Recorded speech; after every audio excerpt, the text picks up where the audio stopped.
Assalamualaikum warahmatullahi wabarakatuh. Perkenalkan, nama saya Zara Artika Rani dengan NIM 125066066.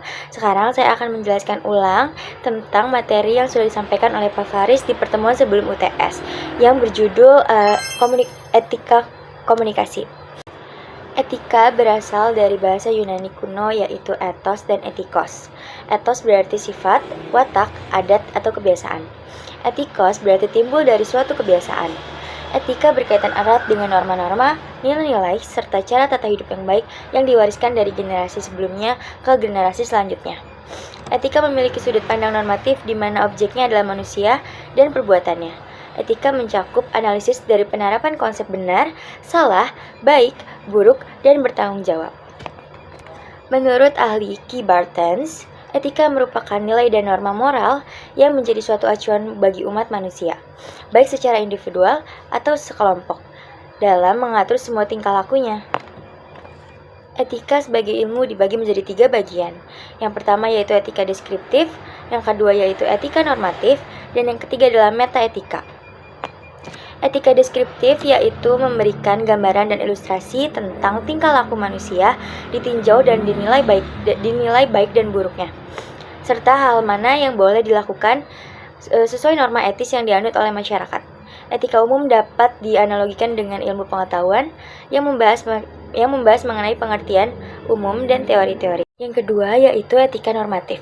Etika normatif adalah etika yang membahas dan mengkaji ukuran baik buruknya tindakan manusia yang biasa dikelompokkan menjadi etika umum dan etika khusus yang terdiri atas etika individu, etika sosial, dan etika terapan.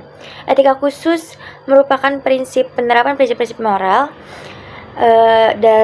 dalam dasar bidang kehidupan yang khusus. Lalu yang ketiga yaitu metaetika. Metaetika yaitu suatu cara yang digunakan untuk mempraktekkan etika sebagai ilmu. Metaetika juga dijadikan bekal awal dalam mempertimbangkan suatu masalah sebelum penetapan hasil pertimbangan dibuat. Selanjutnya adalah pembahasan apa itu bedanya etika dengan moral. Yang pertama, konsep dasar moral yaitu merupakan aturan kesusilaan yang menyangkut budi pekerti manusia yang beradab berupa ajaran baik, buruk, perbuatan, dan kelakuan atau akhlak. Sedangkan moral dibedakan menjadi moral murni, moral terapan. Moral murni yaitu moral yang terdapat pada setiap manusia sebagai suatu perwujudan atau manifesti dari pancaran ilahi. Moral murni disebut hati nurani. Sedangkan moral terapan yaitu moral yang didapat dari berbagai ajaran filosofi, agama yang menguasai kehidupan manusia. Contoh moral yaitu aturan dan hukum agama, hukum adat, wejangan, tradisi, leluhur, nasihat orang tua, ajaran ideologi, dan lain-lainnya. Sumber moral biasanya dari tradisi, adat, agama, ideologi, negara, dan lain-lain. Sedangkan kalau moral itu adalah pengertian mengenai hal-hal yang baik dan hal-hal yang tidak baik. Sedangkan etika adalah tingkah laku manusia baik mental maupun fisik mengenai hal-hal yang sesuai dengan moral. Etika adalah penyelidikan filosofis mengenai kewajiban manusia serta hal yang baik dan yang tidak baik. Bidang inilah yang selanjutnya disebut bidang moral. Objek etika adalah pernyataan-pernyataan moral. Oleh karena itu, etika bisa jadi dikatakan sebagai filsafat tentang bidang moral. Etika tidak mempersoalkan keadaan manusia, melainkan bagaimana manusia harus bertindak. Etika itu berasal dari bahasa Prancis yang berarti itu etiquette, yang berarti sopan santun. Etiket sendiri adalah kumpulan tata cara berperilaku baik dan bergaul bersama sesama manusia. Ada juga pendapat yang menyatakan bahwa etiket adalah tata aturan sopan santun yang disetujui oleh masyarakat tertentu dan menjadi norma serta panutan dalam bertingkah laku sebagai anggota masyarakat yang baik dan menyenangkan. Kenapa harus beretiket? Implementasi etika dalam kehidupan sehari-hari bisa terjadi dalam personal dan profesional. Yang personal mungkin itu di ruang lingkup keluarga atau pertemanan. Contohnya mungkin aku mempunyai teman yang dia di ghosting sama teman yang lain atau pasangannya. Lalu kita kan ada di tengah-tengah, kita harus menjaga perasaan dia dan mungkin kita nggak boleh ngejudge orang yang meninggalkan juga. Jadi secara etis kita harusnya bisa menilai dua sudut pandang terlebih dahulu. Mungkin kita bisa memvalidasi orang ini memvalidasi orang yang ditinggalkan terlebih dahulu, kayak aku tahu ini pasti susah buat kamu, pasti ini, pokoknya memvalidasi dulu perasaan tersebut karena pastinya sedih karena ditinggalkan. Namun kita harus juga bertanya atau bertindak jujur terhadap orang yang meninggalkan. Mungkin kita harus bisa tanya dulu mengapa alasan dia meninggalkan teman kita tersebut. Apakah ada suatu hal yang kita belum tahu, jadi kita tidak langsung menjudge dua sebelah pihak gitu, seperti itu. Mungkin itu yang terjadi di personal, tapi kalau di profesional itu mungkin biasanya contohnya kalau dalam keadaan profesional itu bisa jadi di sebuah kantor. Apabila menjadi manajer sebuah proyek lalu kita tidak maksimal untuk mengerjakan, kita tentunya akan meminta maaf terlebih dahulu pada klien kita, lalu juga mengakui kesalahan kita, menyampaikan kebenaran, kayak mengakui kalau itu terlambat proyeknya segala macam. Lalu kita harus juga mengajukan solusi yang etis, menawarkan rencana yang strategis, misalnya menambah jam kerja dengan kompensasi yang layak dan solusi yang lainnya, seperti itu. Dengan kita mengimplementasikan etika dalam komunikasi, kita tidak hanya berfokus pada apa yang boleh dikatakan etika normatif, tetapi juga pada nilai-nilai moral yang mendasari setiap kata dan tindakan, sehingga menghasilkan komunikasi yang beradab dan bertanggung jawab. It's Leviosa, not Leviosa. She's a nightmare, honestly.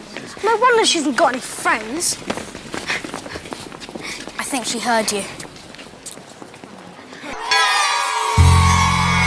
Waktu istirahat pun tiba.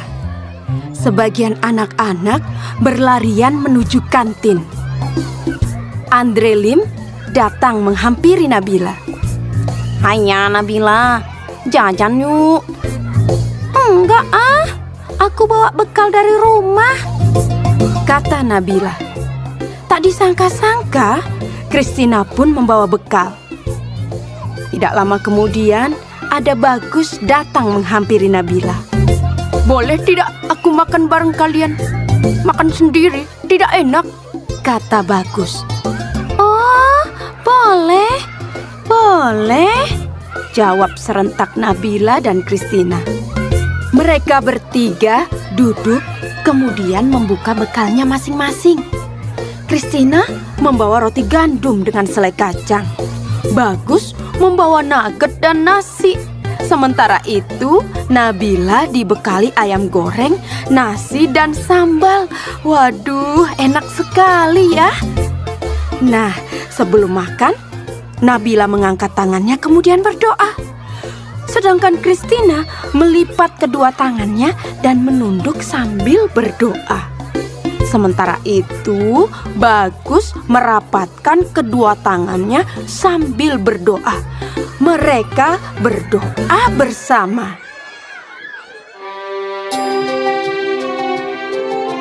"Tuhan, terima kasih atas makanan yang Kau berikan. Semoga makanan ini memberikan kami kesehatan dan membuat kami mampu melaksanakan tugas kami. Berkati juga mereka yang menyiapkan makanan ini.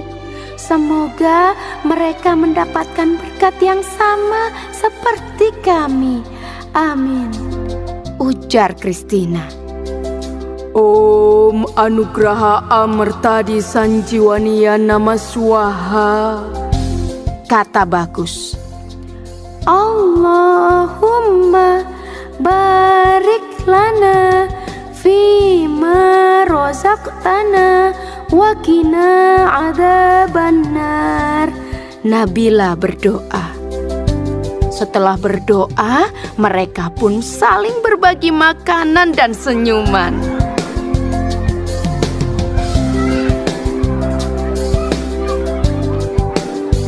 Pengalaman itu membuat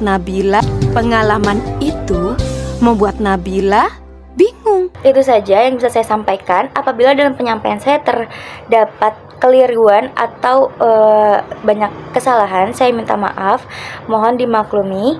Kurang lebihnya mohon maaf. Saya akhiri. Wassalamualaikum warahmatullahi wabarakatuh.